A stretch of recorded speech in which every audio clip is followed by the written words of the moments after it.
Meus amados, a paz do Senhor para a igreja.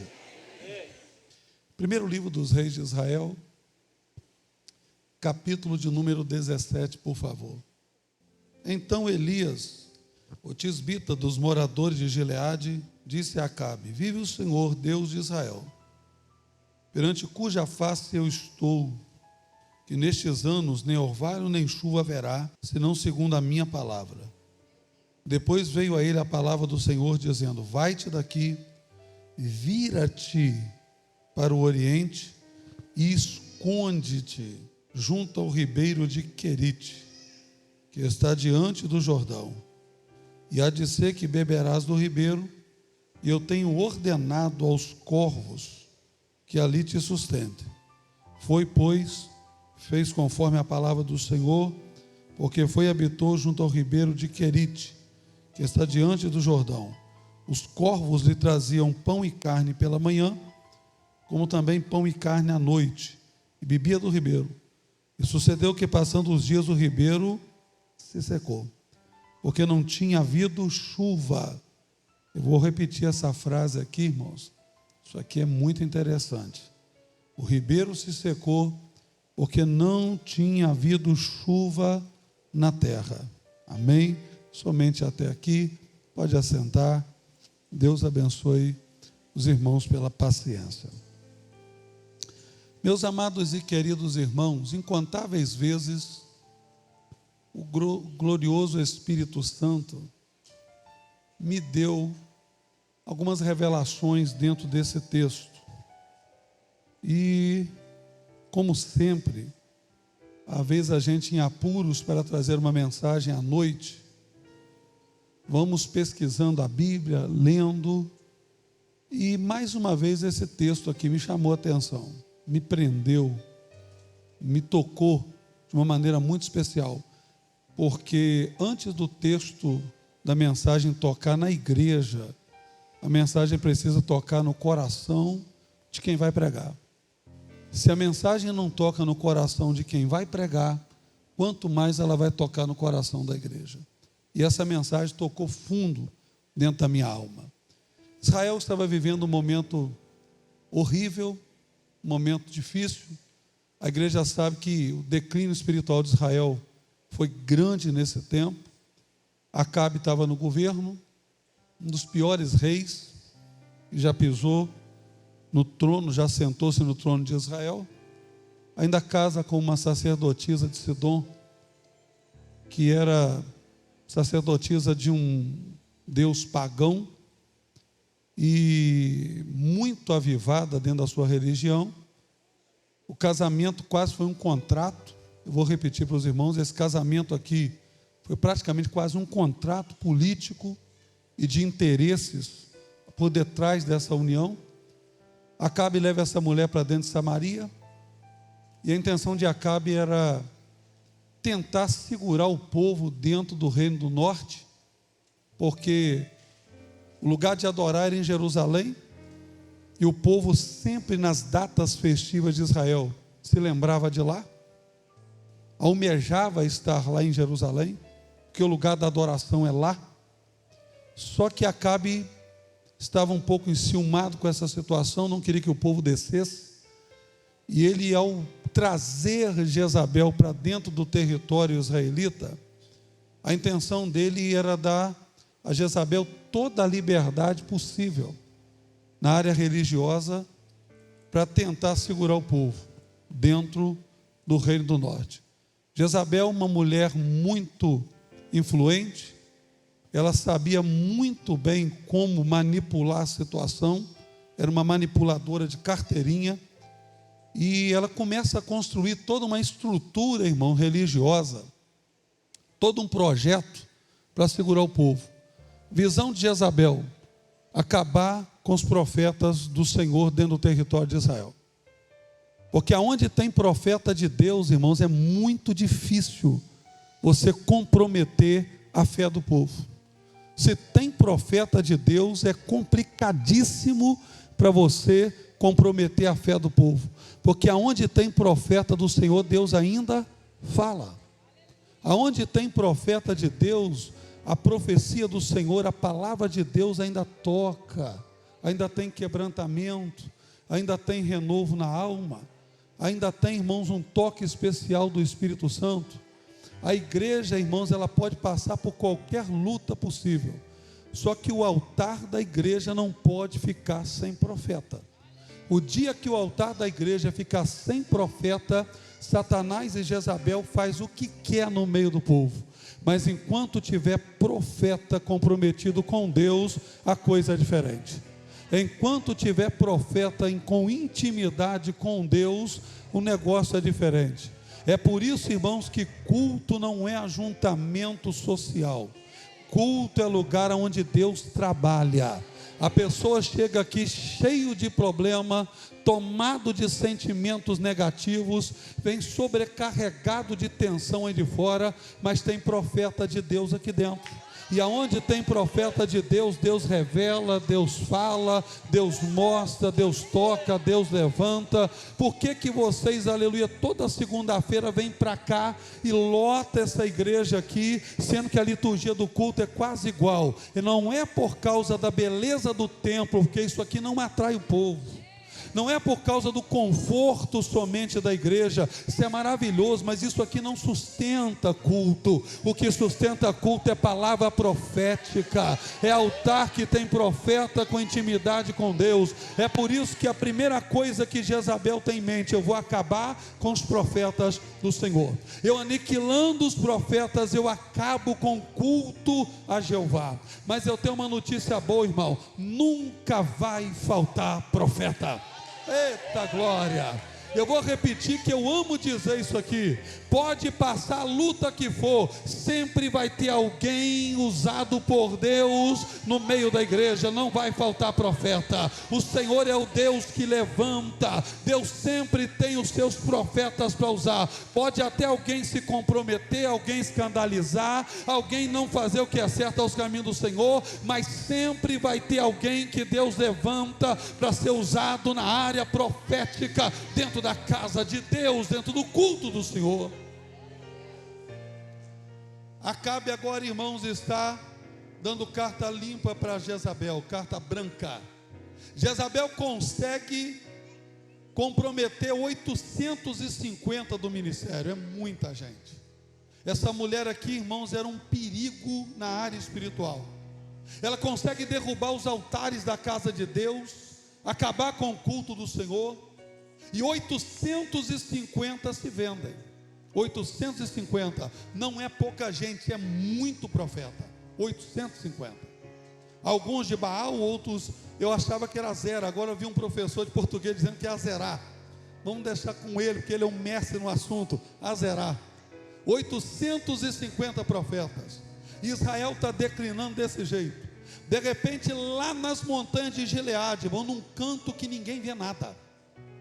Eu vou repetir para os irmãos: lá nas montanhas de Gileade, um lugar famoso pela fabricação de bálsamo medicinal, um lugar famoso pela fabricação de bálsamo curativo, num lugar que não tem no mapa, Deus levanta um homem de temperamento fortíssimo, grosso, mas de uma reputação impecável, um homem de caráter. E pensa num homem que encaixou certinho naquele momento que Israel estava vivendo. Irmãos, é incrível como Deus não faz experiência, Deus coloca a pessoa no lugar certo. Eu vou repetir: Deus não precisa sabatinar ninguém para colocar aonde Ele quer. Deus, antes de você ser colocado lá, já vem te trabalhando a tua vida há anos atrás. A Bíblia omite toda a história de Elias desse momento para trás, mas o Deus de Israel conhece ela antes de ele aparecer no cenário sagrado. Meu irmão, antes de você aparecer nas redes sociais, antes do seu nome ser conhecido, Deus já te viu lá atrás, já te pegou lá atrás, já vem trabalhando a tua vida. Pode ficar tranquilo, irmã, o dia que acontecer de Deus te promover, você está sendo promovido, porque Deus já vem trabalhando a tua vida há muitos anos. Tem gente aqui na mão de Deus sendo trabalhado hoje, enquanto eu estou pregando essa palavra. Pegue na mão de alguém, por favor, Diga para ele, não se assusta não, mas Deus já vem trabalhando a tua vida, já tem tempo. Tem gente aqui que desde a adolescência Deus já vem cortando, acertando, direcionando, já vem trabalhando, levando. Deus está trabalhando a tua vida. E eu vou ser mais ainda profundo. Tem gente aqui que Deus está trabalhando a vida dele desde o ventre da mãe, irmão. Nem nascido não era, estava no ventre, nem formado não era. Deus já estava trabalhando a vida dele lá dentro. Deus já está trabalhando a tua vida há muito tempo. Deus, quando não precisa de você, está na visibilidade para ser usado. Deus vem trabalhando antes disso acontecer. Num lugar ruim, lugar escondido, na terra de ninguém, Deus levanta esse camarada. Sem biografia nenhuma, irmãos. Sem biografia nenhuma. E ele entra no cenário profético em alto estilo. Olha o nível da profecia de Elias. Elias chega diante de Acabe, vai direto para o palácio. Deus poderia te falar assim: Elias, você vai pregar primeiro numa congregação. Primeiro você vai pegar no culto da casa da irmã Maria. Depois do culto na casa da irmã Maria, eu vou te levar para um trabalho das irmãs lá embaixo. Não vai pegar no templo principal por enquanto, você não está pronto ainda. Você vai pregar mais num culto lá no monte. Sabe aquele lugarzinho que está chovendo, que faltou todo mundo que tem talento na igreja? É lá que eu escolhi para você. Deus não, já pega ele, já põe lá no templo principal. Um homem que não foi recomendado por ninguém, não tinha CD gravado, pastor nenhum recomendou. De repente surge esse camarada. De onde é esse homem? Lá de Tisbe. Onde é que fica isso? Lá nas montanhas de Gileade. Meu Deus, mas por que ele está começando no padrão principal? Coisa de Deus. Coisa de Deus. Colocou diante de Acabe. Olha o nível da profecia do homem. Senhor, Acabe, diante de Deus em cuja face eu estou, já acabou tudo, irmão. Diante de Deus em cuja face eu estou, nesses anos, se não segundo a minha palavra. O cara começou ousado, irmãos. Começou com, se fosse hoje, ele dizia assim: rapaz, teve um profeta aí que quebrou tudo. Quem foi? Um homem de Tisbe que chegou aí.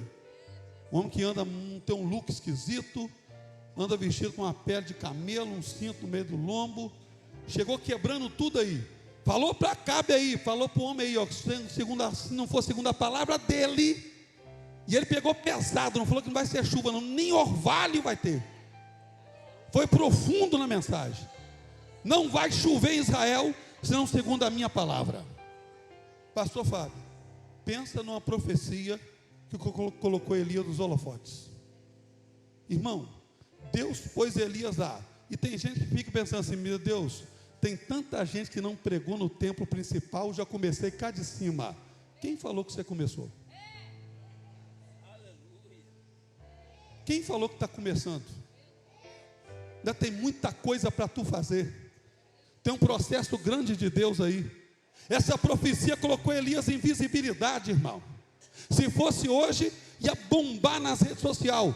Profecia de Elias fala com Acabe que não vai ter chuva em Israel, senão segundo a palavra dele. Quem é o homem? Quem é essa pessoa? Me dá o nome dele aí. Quem foi?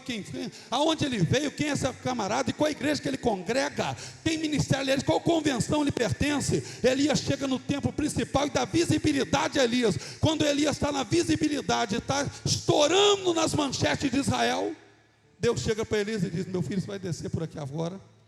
Estou te tirando do templo principal, estou te tirando os holofotes. Sai da visibilidade. Lá do outro lado você vai virar.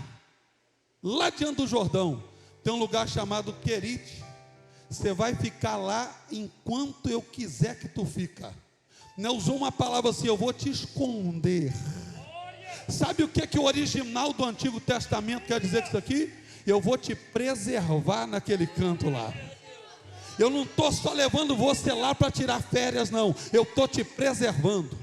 Eu estou te tirando você da visibilidade das redes sociais, estou tirando você do Instagram, estou tirando do Facebook. Você não vai aparecer mais em culto com live em YouTube, porque eu estou te preservando por um tempo. Não é momento agora de visibilidade, é momento de se esconder, é momento de ficar quieto, é momento de caçar um canto. Irmão, tem hora que Deus nos tira da visibilidade, não é para você perder campo, perder agenda, não, é Deus te preservando de alguma coisa. Deus sabe o que está fazendo.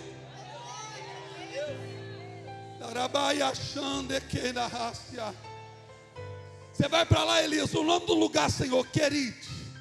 Como é que eu vou viver lá? Fica tranquilo que lá você vai aprender direitinho.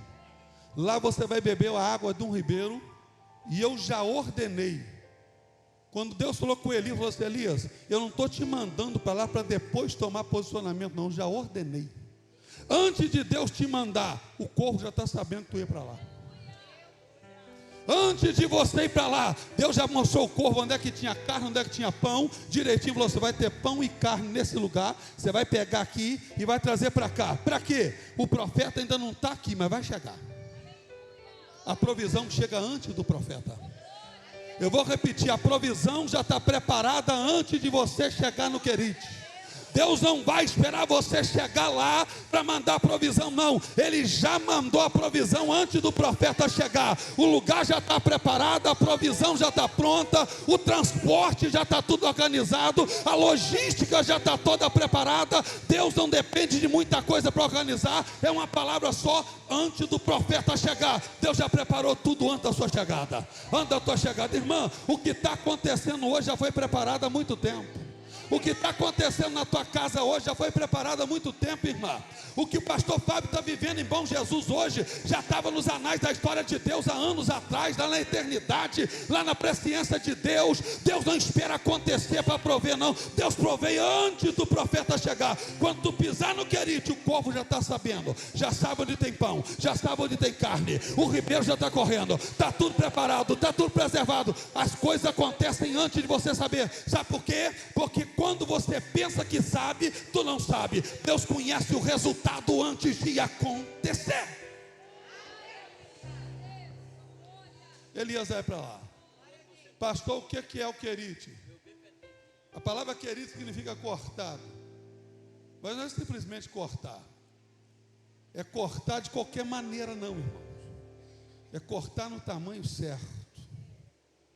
Você entendeu? Só Deus faz isso. Não é cortar de qualquer jeito, chegar espancando, chegar botando banca em cima do cara, chegar diminuindo a pessoa, chegar empurrando com a barriga, não. É cortar no tamanho certo. Olha para mim aqui. Todas as vezes que Deus resolve te cortar, prepare a tua vida, porque vai doer. Eu vou ser sincero com os irmãos: todas as vezes que Deus vai cortar, não é brincadeira, vai doer, irmãos. Os cortes de Deus são profundos. Talvez o corte de Deus não dói no corpo físico, mas todas as vezes que Deus trabalha alguém para colocar no tamanho certo, vai doer na alma, vai doer no coração. Você vai passar por experiência que nunca imaginou na vida. Elias agora é tirado da visibilidade para um canto, sozinho, sem visita, sem assistência pastoral, sem nenhuma carta de recomendação, não tem agenda mais, acabou tudo, Elias. O que eu tenho agora? Só um ribeiro e carne de manhã, e pão e carne à tarde, pão, e é só isso aqui que Deus tem para você. Olha para cá, irmão. Tem hora que Deus pode tirar quase tudo, mas ainda deixa alguma coisa. Você não perdeu tudo, não. Pastor, para quem estava no palácio pregando há poucos dias, olha onde eu vim parar. E é aí mesmo que vai dar certo. Pastor, eu estava bombando, estava dando certo. Olha onde Deus me colocou, meu irmão. É aí mesmo que Deus te quer. Fica quieto aí. Elias está lá, irmãos. E algumas coisas eu aprendo com o Querite. Cortar para ficar no tamanho certo. Eu tenho um testemunho que eu contei aqui em Bom Jesus há anos atrás. E eu queria contar ele aqui hoje de novo, para alguém que ainda não ouviu. Quantos aqui acreditam que Deus não erra no corte? Você sabia que errar no corte é um prejuízo tremendo, Fábio? É por isso que Deus não deixa pastor cortar. Deus não deixa convenção cortar. Deus não deixa líder religioso cortar. A única pessoa com autoridade para cortar e tocar na tua vida e no teu ministério é Deus, porque só Ele sabe o tamanho certo da tua vida e o local certo. Deus não erra 1 milímetro. Eu vou repetir: o corte de Deus é cirúrgico. Deus não erra 1 milímetro sequer. Eu me lembro da história de um jardineiro, irmãos. Jardim maravilhoso, muito bem cuidado. Um camarada que tratava o jardim como se fosse seres humanos, aquelas plantas. E tinha duas plantas em especial naquele jardim que chamou a atenção do jardineiro. Primeiro, um pé de rosa. Esse pé de rosa maravilhoso, era bem adubado, bem cuidado, uma rosa maravilhosa. E ele tinha um chamego com esse pé de rosa, um chamego que chamava a atenção. Só que vizinho do pé de rosa tinha um pé de bambu. E esse pé de bambu, irmãos, começou a perceber que todo dia o jardineiro ia lá na rosa, no pé de rosa, para tirar algumas flores e levava para um lugar especial, para a casa dele, para enfeitar, para melhorar o ambiente. E o fato dos jardineiros todo dia ir lá buscar rosa gerou ciúme no bambu. O bambu, irmão, ficava assim: rapaz, está difícil de ficar no jardim aqui. Por que está difícil, bambu? Porque o jardineiro só tem olhos para rosa.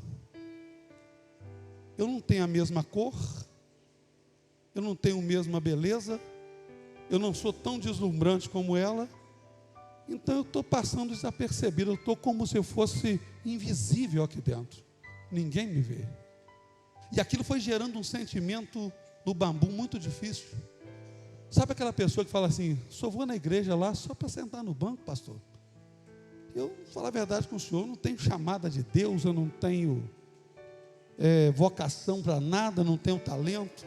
Lá já tem os escolhidos, já tem quem faz, quem canta, quem prega. Olha para mim aqui, irmão.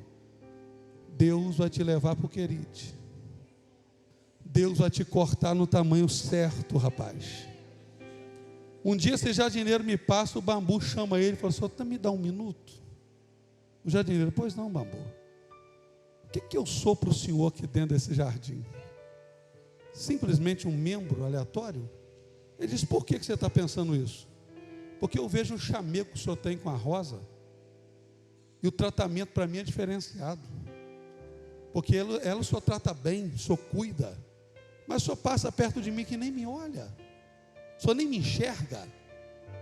Ele diz: por que você está dizendo isso? Eu também queria ser levado pelo senhor, também queria ser usado na sua mão, só que eu não tenho a mesma beleza que o pé de rosa tem. Será que algum dia eu vou servir para alguma coisa? O jardineiro pegou, abraçou o bambu e disse: está chegando o tempo que você vai ser mais útil do que tu pensas. Está chegando a hora que você vai ser mais útil do que tu pensa.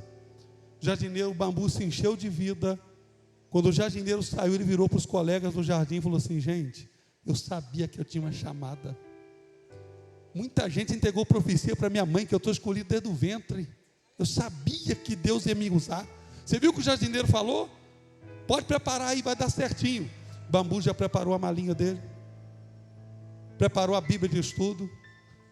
Só que o jardineiro continuou com o mesmo sistema, passava direto na rosa. E o bambu apavorado. Ele disse: mas que chamada é essa que essa profecia não cumpre na minha vida? Tem anos que eu estou vivendo aqui nesse jardim, nada. E o bambu triste. No dia mais triste da vida do bambu, o jardineiro vem, irmãos, com a mão escondida atrás das costas, e chega para o bambu. Em vez de, ele já esperou ele ir na rosa, só que naquele dia ele foi no pé de bambu. O bambu levantou a cabeça e disse: pois não, o que o senhor deseja? Ele disse: você lembra da conversa que nós tivemos? Ele disse: lembro. E ainda está disposto? Ô bambu, a coisa que eu mais quero, mas eu acho que não vai dar certo para mim. Eu não levo vocação para pregar, eu não sei cantar, eu não sei muito me apresentar em público, tenho medo de microfone, esse negócio não vai dar certo. O bambu, o jardineiro falou assim: olha, chegou a hora de eu te usar. O bambu ali alegrou e falou assim: o que eu vou fazer? Ele disse: primeiro eu preciso saber se você quer. Vira para quem está do teu lado aí e pergunta: você ainda quer?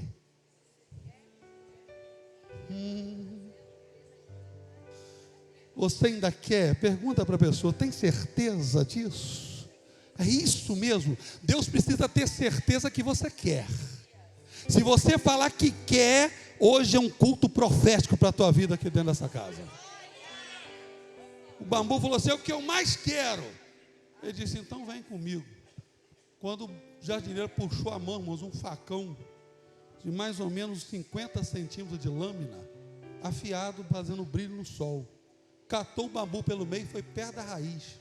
Quando o jardineiro armou, o bambu deu um grito: peraí, jardineiro. Ele disse: o que houve? Arregou? Ele disse: não. Mas para que esse facão? O que o senhor vai fazer? Ele disse: para mim te usar, eu tenho que te tirar daqui e te levar comigo, do jeitinho que eu faço com a rosa. O bambu falou assim: mas não tem outra alternativa? Ele disse: não, se você quiser, tem que aceitar o processo. Pergunta para quem está do lado: se é até pronto para o processo?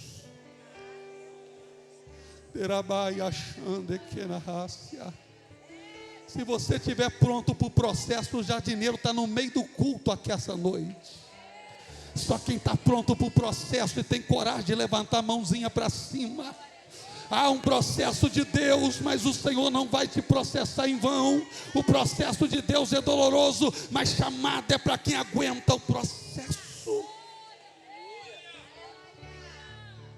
O bambu, irmão, chorou quando a lâmina passou e cortou ele rente o chão. Depois cortou ele rente o chão, jogou ele nas costas, saiu arrastando ele pelo jardim, e ele viu ficando para trás amigos, parentes, família. E o bambu disse: jardineiro, o senhor não pode me usar aqui não? Ele disse: não, para mim te usar você tem que ir para onde eu quero que tu vai, tem que ir comigo. Se você for comigo, dá para te usar. Vai ter que abrir mão de alguma coisa, viu, irmão? Se Deus te cortar no tamanho certo, vai ter que abrir mão de algumas amizades. Vai ter que parar de frequentar alguns lugares que não te cabem mais. Vai ter que abrir mão de Deus, tirar alguém da todo ciclo de amigo da rede social. Vai ter que abrir mão até de parente frequentar a tua casa, porque isso vai acabar, porque tem gente que não vai aguentar acompanhar a chamada de Deus na tua vida. Se quer ser usado por Deus, prepara o processo, não é brincadeira. Quando chegou na casa do jardineiro, deitou o bambu em cima de um balcão, pegou a própria faca que ele cortou, ligou o esmeril e começou a amolar a faca. E o bambu deitado. Quando ele acabou de amolar, irmãos, ele veio para cortar aqueles ramos do bambu, aqueles galhos. O bambu falou assim: jardineiro, o que você vai fazer agora? Ele disse: você está muito enfeitado, você está muito dono de si demais.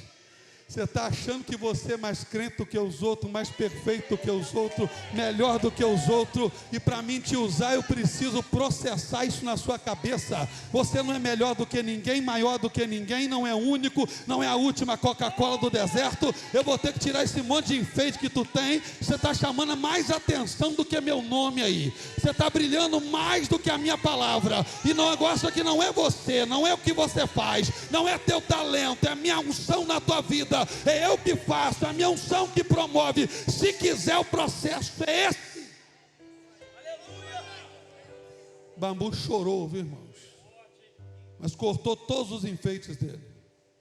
O bambu pensou assim: agora eu acho que eu estou pronto. De repente o jardineiro pegou uma haste de metal, um ferro fundido, de mais ou menos 1 metro de comprimento, e ele começou a enfiar aquilo pela boca do bambu adentro. O bambu disse: peraí, para que isso aqui? Ele disse: eu vou ter que te chocar por dentro, eu vou tirar tudo que você tem por dentro. Para quê? Eu vou colocar o que é meu aí dentro de você. É por isso que a Bíblia diz: vocês têm que ter o mesmo sentimento que houve em Cristo Jesus. Sabe aquela pessoa que você não quer nem conversar com ele, nem por telefone? Vai ter que perdoar ele. Sabe aquela casa que tu falou assim, nem sonhando eu piso lá mais. Tu vai ter que ir lá entregar a mensagem de Deus para ela, levar a providência de Deus, porque você brinca, mas Deus não sabe brincar. Deus leva tudo a sério. Deus não sabe brincar. Bambu diz, tem que fazer isso? Tem. Irmão, foi matando tudo quanto é sentimento carnal, arrancando raiz de amargura, orgulho, foi revirando aquilo tudo de dentro para fora. É por isso que você não consegue entender gente cheia do Espírito Santo, irmão. Gente cheia do Espírito Santo, quando tu acha que ele vai ficar magoado e está abraçando de novo. Você acha que ele não vai pisar mais, está chegando outra vez. É porque não tem mais sentimento humano, é o sentimento de Cristo dentro da alma. E é isso que faz a diferença. Crente transformado tem que ter o sentimento de Cristo dentro da alma. Aleluia. Bambu falou assim, então orca então. Orcou ele todinho por dentro. Quando o Bambu achou que estava pronto, irmãos, ele pegou uma serra de metal, colocou no arco e veio caminhando para o lado do Bambu. O Bambu já olhou de lado e disse, eu não vou aguentar esse negócio. Vira para quem está do lado e fala assim, aguenta sim. Quem tem chamada aguenta. Quem tem chamada perde sono, mas aguenta. Quem tem chamada chora 2, 3 dias, mas depois Deus te levanta de novo. Quem tem chamada fica envergonhado porque está aguentando aquilo que você te envergonha, mas o Espírito Santo te dá graça para aguentar. Aguenta sim, irmão. Tem dia que a gente fala, não volto, mas volta.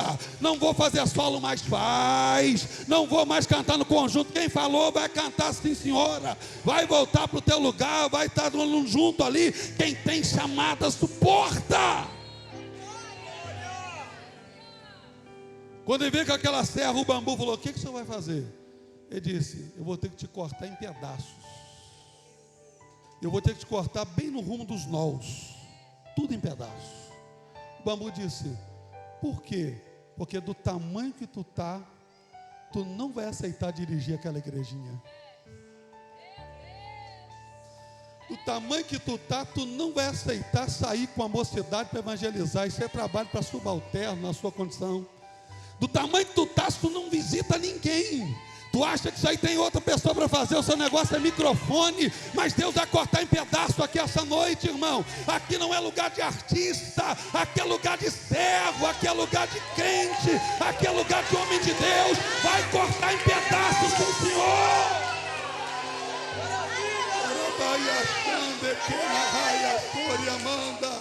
Só quem está sentindo a presença dele essa noite, joga a tua mão para cima. Nada na obra de Deus é vergonha, tudo é privilégio. Glória a Deus. Quando ele estava cortando o bambu chorou em cima daquela mesa, irmãos. Chegou até a pensar assim, irmã Esther, para que eu fui mexer com isso? Estava trabalhando na minha firma lá, ganhando um salário bom. Fui inventar de ter ministério e ser obreiro. Estava lá embarcado, plano de saúde, minha mulher bem, morando numa casa boa. Olha onde é que eu vim parar, em cima de uma banca de jardineiro sendo partido em pedaços. Oh, meu irmão, é por aí que funciona.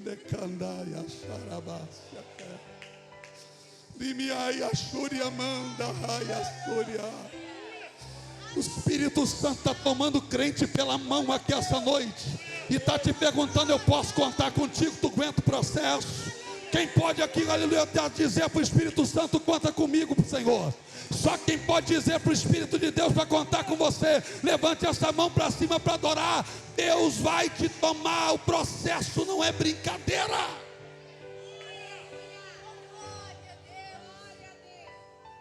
Quando ele acabou de cortar o bambu, ele amarrou uns fechos daqueles pedaços, um bambu grosso, jogou ele nas costas e entrou para um deserto lá dentro. Lá no meio do deserto o bambu começou a resmungar.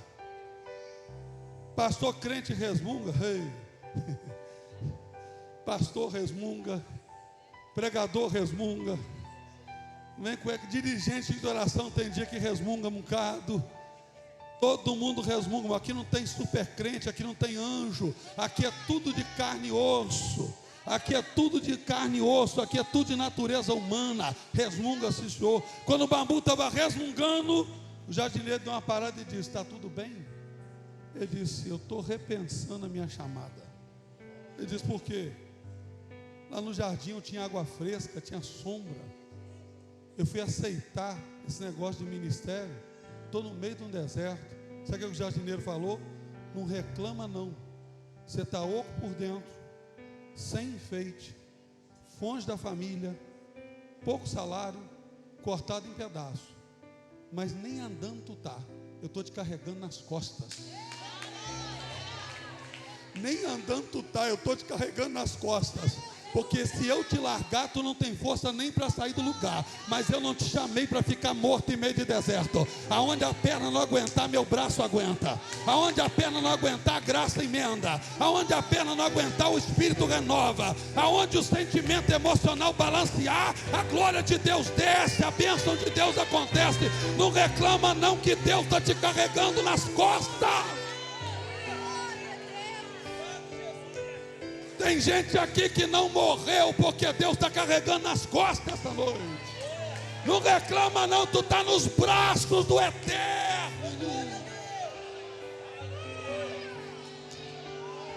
Orebaia, Shaia, Candaraia, Sérria. Quando ele chegou numa parte do deserto, irmãos, uma tribo remota naquele lugar escondido, morrendo de sede. Crianças perecendo de desidratação. O jardineiro subiu, foi na fonte, porque se alguém sabe aonde é a fonte, é o jardineiro. Não vem com essa que tu achou a fonte que tu não achou, não. O jardineiro te levou lá. Aqui ninguém tem o endereço certinho da fonte, não. O Espírito Santo que leva você na fonte. Vem falar comigo que tu é intelectual de carteirinha, que tu conhece a Bíblia de capa a capa. Não, não, não. É o Espírito Santo é quem te leva na fonte. É o Espírito Santo que te leva na veia do negócio. O Espírito Santo, o jardineiro levou ele na fonte, foi encanando aquela água para o morro abaixo. Fez uma represazinha, puxou a água lá do alto morro e trouxe cá embaixo. Irmã, pensa no privilégio. Tu está ganhando menos, mas tu está puxando água de cima para trazer para quem está embaixo. E posso falar a verdade, antes da água chegar para beber, está passando dentro de você. Está passando dentro de você. Não é privilégio maior do que esse. Quando ele chegou cá embaixo, irmão, as crianças bebendo água, a tribo fazendo festa, o jardineiro lá embora, o bambu gritou: jardineiro! Ele disse: o que foi? Quero te agradecer. Estava chorando até agora, rapaz. Eu sei que doeu, eu sei que feriu, mas só de ver o que eu estou vendo aqui, eu faria tudo de novo. Eu faria tudo outra vez. Irmã, não reclama não, porque tem dia que o processo dói, mas o dia que o Espírito Santo te toma, irmão, você esquece a dor do processo.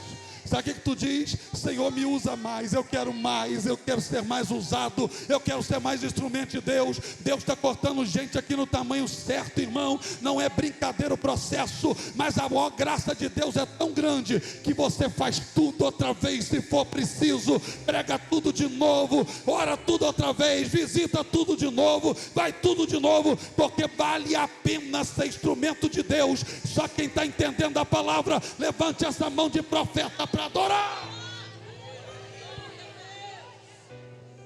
Não sei quanto tempo o irmão Elias ficou lá naquele lugar, mas todo dia, irmão, pensa num Deus pontual. Eu falho. Falei com o Fábio aqui uma vez, não dei conta de chegar no horário. Seu pai falha, sua mãe falha, mas todo dia no horário certinho. O corvo descia com pão e descia com água. Deus não falha com quem Ele coloca no querite. Deus não falha com quem Ele coloca no querite, irmão. Todo dia na hora certa chega a providência divina. Todo dia chega o corvo com o pão e com a carne. Deus não falha. Samuel, de repente Elias vê o ribeiro secar. A pergunta ele não quer calar: por que o ribeiro secou? Porque Elias profetizou que não ia ter chuva. No ribeiro Deus vai te ensinar. Você tem que viver o que você prega.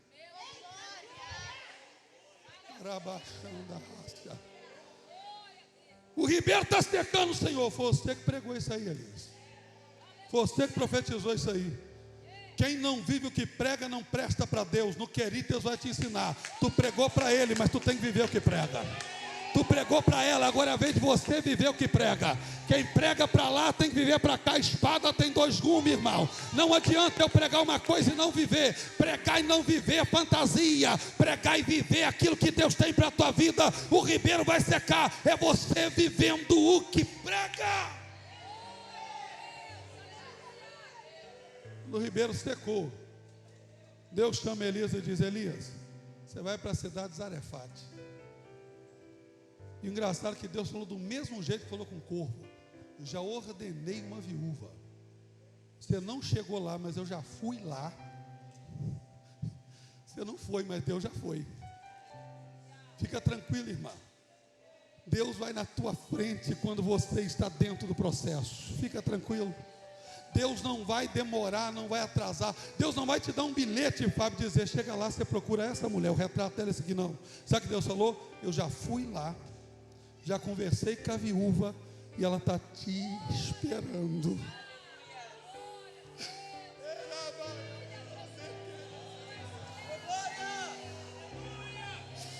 Pode ir que ela está só te esperando. Eu já fui lá em Zarefate. Pode ir, Elias. Eu não estou mandando tu ir procurar, não. Vai lá que ela vai estar te esperando. Elias não precisou, Ricardo, bater de porta em porta, não. Ele chegou, a viúva estava lá catando graveto. Eu vi um pregador dizer, irmão, que esse povo que cata graveto é meio surpreendente. Esse povo que cata graveto, quando você acha que ele está morrendo, Deus prepara uma refeição para passar o resto da seca para eles. Deus cuida dessa gente aí. Esse povo que cata graveto é um negócio meio sério, esse povo aí. Elias chega lá e vê a mulher. Diz o pregador que Elias passou 2 anos e meio em Zarefate, comendo bolo de farinha. Bolo de farinha. Elias chega lá, a mulher está pegando graveto. Elias diz: traz um copo d'água para mim. Quando Elias pede um copo d'água para essa mulher, irmão, ele está pedindo algo preciosíssimo para ela. Pensa num tempo que está faltando água. Nem de Israel ela não era. Era estrangeira. Quando a mulher vai buscar a água, o profeta diz: mulher, faz um bolo, traz primeiro para mim, depois você, seu filho, come.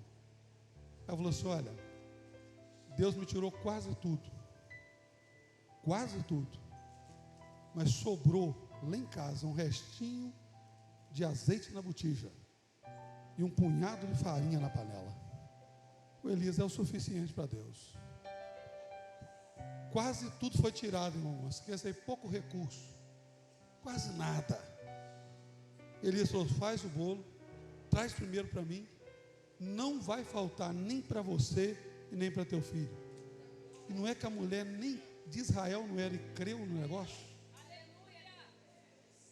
Posso virar de costas para os irmãos? Tem estrangeiro que crê mais do que os de dentro de casa. Tem gente estrangeira que você quer pedir oração para o pastor Fábio e diz: ora por mim, que eu sei que o Senhor orando, Deus vai operar na minha vida. Nem crente não é, irmãos. Não faz nem parte do rol de membro da igreja. A mulher foi e fez lá um bolo para Elias.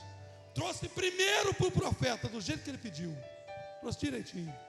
Diz a Bíblia que no outro dia, um punhado de farinha estava lá do mesmo jeito. Deus não mandou um saco de farinha não, irmão. Era todo dia o mesmo punhado e a mesma quantidadezinha de azeite. Dá para fazer só uma receita. Tem gente, irmão, que quer muito. Deus não trabalha com muito, mas Deus trabalha com pouco diariamente. Eu vou ser sincero, Deus nem sempre trabalha com muito, mas todo dia tem a farinha e tem o azeite. Todo dia tem a farinha e tem o azeite. Eu duvido que nesse altar faltou farinha e azeite no ano de 2023.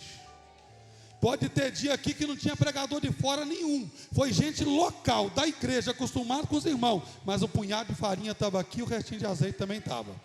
Não falta. Deus nem sempre trabalha com muito, trabalha com pouco. Mas todo dia tem, todo dia tem, todo dia tem, todo dia tem, todo dia tem, todo dia tem. Fica de pé comigo, por favor. Elias ficou 2 anos e meio lá, irmão. Nesses 2 anos e meio acontece um fato muito esquisito. O que foi? O filho da mulher morre. Aí a coisa ficou séria. A mulher vira para Elias e falou assim: você veio trazer tragédia para minha casa, desgraça para minha casa. Elias foi lá, irmãos, orou, e Deus ressuscitou aquele menino. Você sabe por quê, irmão, que Deus não mandou Elias sair de lá por enquanto? Porque só Deus sabe a hora que o processo acaba. Só Deus sabe a hora que o processo acaba. E quando tu pensa que o processo está terminando, acontece algo mais complicado para você resolver. A farinha e o azeite já foi difícil de resolver, mas agora uma morte dentro de casa complicou um pouquinho mais. Quando Elias ressuscita o menino, eu vou encerrar agora, pastor Fábio. A mulher não se dirigiu a Elias como tisbita dos moradores de Gileade. Sabe o que ela falou? Agora eu sei que tu és homem de Deus. Sabe o que essa mulher estava dizendo para Elias? Seu processo acabou hoje. Enquanto tu é chamado de Elias o tisbita, esse título aí está muito raso para você. Título bom não é de pastor, nem de reverendo, nem de apóstolo. Título bom, de homem de Deus. O dia que o povo olhar para você e diz: ali não é só um pastor, ali é um homem de Deus. Teu processo está começando a chegar no final. Teu processo está começando a chegar no final. O povo de hoje dá muita vazão para título, irmão. É apóstolo fulano, é bispo cicrano, é fulano de tal, não sei das quantas, é carteira disso, é carteira daquilo. Deus simplesmente quer que o povo olhe para você e diga: ali vai um homem de Deus ali. Esse é o título. E você mais, convenção não te consagra com esse título. Ministério não consagra ninguém com esse título, mas o céu tem poder de consagrar alguém com esse título maravilhoso. Ali vai um homem de Deus. Deus chega para Elias e diz: chega de esconder, se apresenta diante de Acabe, vai, se apresenta diante de Israel, que agora o processo acabou. Olha para cá, irmã, teu processo está acabando, teu processo está chegando ao final. Não desanima não, que você está na reta final do processo. O que tu passou até agora não te matou, o que vem pela frente não te mata mais não. Tu está no final do processo, Deus vai te dar vitória.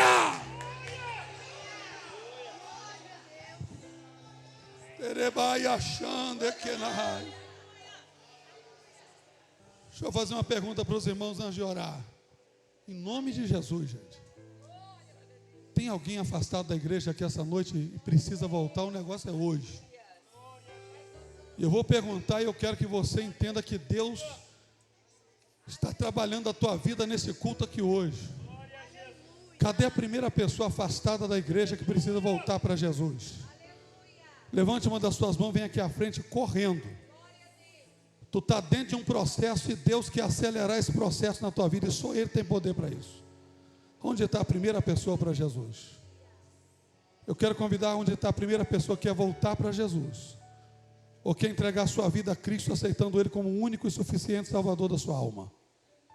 Estou te aguardando aqui na frente, vem correndo, vem depressa. A graça do Senhor Jesus, o amor de Deus, o nosso Pai, a comunhão e as consolações do Santo Espírito de Deus, seja com todos que amam e aguardam a vinda de Jesus. E todos digam amém.